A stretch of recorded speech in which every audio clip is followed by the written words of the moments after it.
Rogue cinema trailer చూశాక ఒక విషయంపై పిచ్చ క్లారిటీ వచ్చేస్తుంది. ఈ సినిమాలోని హీరోయిన్లు ఇద్దరు మామూలుగా ఘాటుగా నటించలేదనే విషయం స్పష్టంగా కనిపిస్తుంది. మన్నర్ చోప్రా అలాగే ఏంజెలా క్రిసి లిమ్జీలు రెచ్చిపోయారంతే. పెదాల ముద్దుల నుండి హాట్ ఎక్స్పోజింగ్ చేయడం వరకు, అలాగే హీరో బిగి కవిట్లో నలిగిపోవడం నుంచి అతను చేసే కొంటె పనులకు సహకరించడం వరకు చాలా డేట్ చేసేశారు. ఇప్పుడు సరిగ్గా ఒక విషయం గుర్తొచ్చిందండోయ్. ముందుగా ఈ సినిమాలో చిరుత హీరోయిన్ నేహా చెల్లెలు ఆయేషా చేసింది. వారం రోజుల పాటు షూటింగ్ చేసిన తర్వాత జంప్ అయింది. తర్వాత అమైరా దస్తూరి కూడా షూటింగ్ చేసింది. ఆమె కూడా మిడిల్ డ్రాప్.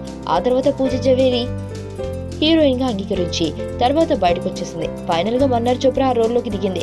ఇప్పుడు ట్రైలర్ చూసాక ఈ అమ్మాయిలందరూ అసలు ఎందుకు రోగ్ సినిమా నుండి ఎస్కేప్ అయ్యారో అర్థమవుతుందిగా. మరీ ఇంత ఘాటుగా అంటే ఎలా పూరి? చూద్దాం. ఈ ఫీట్లన్నీ వెండితెరపై పండితే బాగానే ఉంటుంది, లేదంటే మాత్రం కాస్త ఇబ్బందే. సుబ్బు, నీకు తెలుసా, నాకు ఎర్లీ మార్నింగ్ ఒక కల వచ్చింది. ఏమని? నువ్వు నన్ను జ్యువెలరీ షాప్కి తీసుకెళ్ళి వడ్డానం కొనిచ్చావంట. ఏ టైంకి? గుర్తులేదు సుబ్బు, 5కి అనుకుంటా. అదే మరి 5:05కి మీ బాబొచ్చి బిల్లు కట్టినట్టు నాకు కాల్ వచ్చింది.